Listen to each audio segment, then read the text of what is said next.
আমরা হবিগঞ্জবাসীকে জানাতে এসেছি, আমাদের লড়াই শেষ হয়নি। আমাদের এই যুদ্ধ মুজিববাদ এবং ফ্যাসিবাদী বন্দোবস্তের বিরুদ্ধে যে লড়াই আমরা জুলাই আগস্টে শুরু করেছিলাম, আমরা নতুন বাংলাদেশ চেয়েছিলাম, সেই লড়াই এখনো শেষ হয়নি। কারণ আমরা আমাদের আকাঙ্ক্ষিত নতুন বাংলাদেশ পাইনি। প্রিয় হবিগঞ্জবাসী, আমরা আপনাদের কাছে বলতে এসেছি, জনগণের পাশে আমাদেরকে আরো দাঁড়াতে হবে। এলাকায় এলাকায় যে দুর্বৃত্তায়নের রাজনীতি আবার নতুন করে শুরু হচ্ছে, মুজিববাদকে পুনর্বাসিত হচ্ছে, চাঁদাবাজ দখলদারিত্বের রাজনীতি ফিরে আসতেছে, আমাদেরকে সেই রাজনীতি ঠেকিয়ে দিতে হবে। আমরা মনে করি ফ্যাসিবাদ বিরোধী হয়ে যে একতা, যে সংহতি বাংলাদেশে তৈরি হয়েছে রাজনৈতিক দল এবং জনগণের মধ্যে, দেশের পক্ষে জনগণের পক্ষে সেই সংহতি ঐক্য আমাদেরকে ধরে রাখতে হবে। কিন্তু তার মানে এই নয় যে আমরা চাঁদাবাজির রাজনীতিকে প্রশ্রয় দেব। প্রিয় সংগ্রামী বন্ধুগণ, আমরা বলেছিলাম বাংলাদেশে প্রত্যেকটা মানুষের মানবাধিকার থাকবে, কোন সন্ত্রাসীকেও বিচার বহির্ভূতভাবে হত্যা করা হবে না। আমার ভিন্ন মতের অধিকারী হলেও আমি তার মানবাধিকারের পক্ষে থাকবো। আমরা দেখেছি যৌথ বাহিনী দ্বারা কয়েকদিন আগে বিএনপির একজন যুবদলের একজন কর্মীকে হত্যা করা হয়েছে। আমরা সেই হত্যার নিন্দা ও প্রতিবাদ জানাই।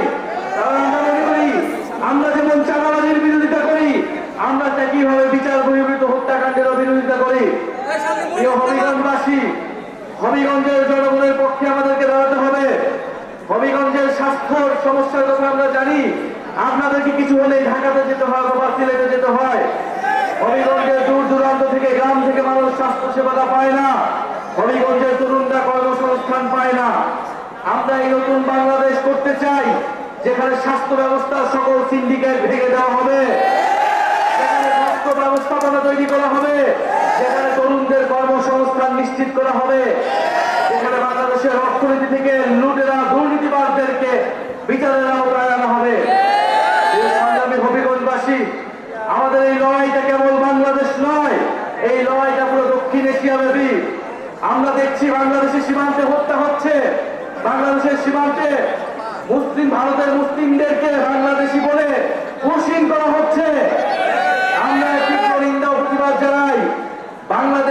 বাংলাদেশের প্রতি যে মুসলিম ঘৃণা ভারত রাষ্ট্র, হিন্দুত্ববাদীরা বছরের পর বছর ছড়িয়ে রয়েছে, আমাদের তার বিরুদ্ধে প্রতিরোধ গড়ে তুলতে হবে।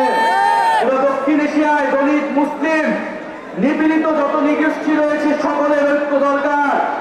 এবং আমরা বলতে চাই, দক্ষিণ এশিয়ার সকল দলিত, মুসলিম এবং নিপীড়িত মানুষের ঐক্য আমরা গড়ে তুলব। বাংলাদেশের মুসলিম, দলিত, নিপীড়িত হিন্দু মানুষের সংহতি আমরা গড়ে তুলব। জুলাই গণ অভ্যুত্থানে যারা অংশগ্রহণ করেছিলেন, আমাদের নারীরা, আমাদের আলেম সমাজ, আমাদের তরুণ প্রজন্ম, আপনাদের উদ্দেশ্যে বলতে চাই, জাতীয় নাগরিক পার্টি শুধু রাজনৈতিক দল নয়, এই দলের নেতৃত্ব গণ অভ্যুত্থানের নেতৃত্ব দিয়েছে।